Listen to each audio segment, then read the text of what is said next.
but Deacon Jones, I went to his house for the Deacon Jones Foundation dinner where he gives out scholarships. And he's in Anaheim Hills and he is having a fucking party. This is like, it's like a party at a New Jack City, but with white people.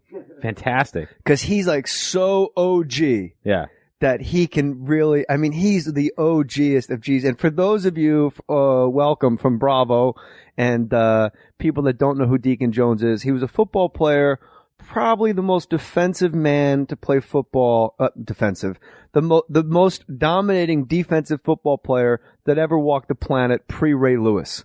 But Deacon Jones was so violent, they changed rules, and I know you guys know this, most of the podcast subscribers, but we got a lot of housewives coming over from Bravo. I just want to really quickly bring them up to speed. Deacon Jones was so good at his job, they changed the rules because he was killing quarterbacks. He invented the word sack. He goes, I get a quarterback, I just sack him up. And that became the word sack. They never recorded a quarterback sack until like 6 years, 7 years into Deacon Jones's career, which makes me pissed off that Michael Strahan has the single season sack record. When Deacon Jones, I was at his house, he has a plaque from the league, and in a 14-game season, he had like 28 sacks, but they didn't keep track of them yet. So I go to Deacon Jones's house, and Lamar Lundy, Rosie Greer, John Mackey, there's a whole bunch of old Hall of Fame guys, and they're drinking. Right. They're still big?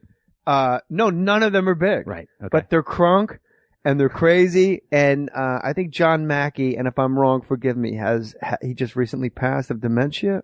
Ollie Madsen, maybe. Okay. One of those two. It's nice of me to do some homework before the podcast. But he always carries a bag around. And Deacon goes, man, don't ask that motherfucker what's in his bag. Don't ask him. And I'm like, well, I wouldn't ask a stranger like, hey, how you doing? Nice to meet you. But now you're forced to. Congratulations on the Hall of Fame. What's in the bag? Yeah. Because he had dementia. One of those guys I mentioned had dementia, and he just carries this like big black Crown Royal bag around, and there was just some shit was in his bag. And then if you said like, how you doing? He said, is Randy fixing the car? That's all he said. That's it. And his wife would go, yes, honey, Randy's fixing the car. And he goes, all right. And then he would look at you and go, and then he'd like go from his wife to you and go, Randy's fixing the car. But I mean, this is a fucking Hall of Famer who played in glory, you know? Yeah. So Deacon Jones is the Deacon Jones Foundation where they give out scholarships. The first thing I notice is there's a lot of people here over the age of 70 that used to play football, and they're all wearing cowboy hats. Old black guys like Ken Norton. These guys love cowboy hats. Yeah. You know how I say all old black guys, and I name one guy as my big example. No, but you're right. Like you'll often see like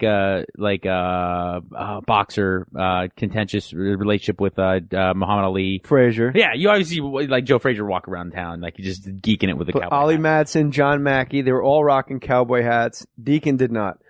And the other thing I noticed was at this party to give away a half dozen scholarships to the underprivileged and the needy was the 6 kids that received scholarships. All of them were Asian. I'm thinking to myself, this is a black man that came from very poor, humble beginnings and rose to the upperest echelon. He's the greatest to ever play his position, no doubt. And I'll argue that, but I don't want to have to. And the people he's giving scholarships to are like Korean, like 15-year-old Korean girls. And I'm like, really, Deke? But I'm not going to clown him. It's his party. I'm happy to be there. I'm fascinated. There's Hall of Famers walking around. So Deacon Jones is wearing dolphin shorts. Fantastic. Like white, I still remember very vividly, white, like terry cloth dolphin short with the blue trim on the side and around the bottom. The kind you wish would come back. I know you're like me. I wish that shit would come back in style. Yeah. I'd wear them constantly. You go to Gold Gym Venice Beach anytime during the week between, say, 11 a.m. and 3 o'clock in the afternoon. You'll see me rocking shorts 2 inches above my knee. But that's not dolphin shorts. But they are. They're like, they're bike, you know they're bike company. They're perforated. I'm talking about the kind Cheryl Teagues would wear during a tennis photo shoot. Yeah, Matt Cohen's grandpa wore them. He knows what's up. So he's wearing those shorts. I look down, just looking around, and Deacon has like these crazy scars from like his inner thigh all the way down to his knee on both burns, obviously. Okay. I mean, it looks like fucking shrapnel it was horrible. Oh my God. And he's obviously had it a long time. It's not like a new, fresh thing. So I go, hey, Deacon. Now, this is the other thing that was odd about Deacon Jones's scholarship party is all 6 of the kids that got scholarships are working as fucking waiters and busboys. They're clearing the table. You can spit it out on the rug. Catherine's just spit it, Mike. They're like clearing our tables and like old men are like, hey baby, let me get another 7 and 7 and not so much ice. Damn. And they're like, yeah, okay. Like they're just running around and they're doing, take a shot. There's a drinking game on Mohr Stories. Anytime somebody does a black voice, you have to take a shot. There's been some alcohol poisoning related incidents, especially when Segura's sitting there.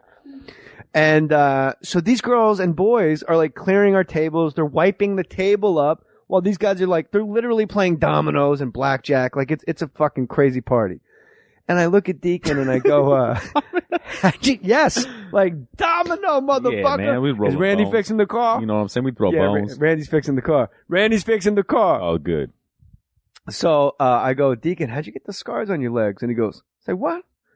I go, how'd you get those scars on your legs? He goes, and he looks away like, I can't fucking believe you asked me that.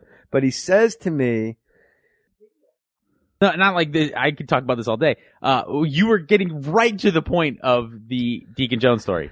thank you. That is the biggest complaint about the podcast is we get I mean, you were right at the big yeah, payoff. but then you're like, well, when I was jacking off at the gay gym today. That's not true. Nikki walked in right when you were, and he looked away. You said he looked away as if like, I can't believe this motherfucker asked me this. And Yeah, you're correct. So, Deacon Jones looks away and he goes, man. And he looks like he's not going to answer me. And I'm like, oh my God, like I brought shame, like something weird. And he looks at me and he goes, I don't like to talk about it, Jay Moors. Got that shit in Korea. And I'm like, oh my God. I go, I didn't know you were in Korea. He goes, they call me Chink a Minute. I killed a motherfucking Chink a Minute Jones.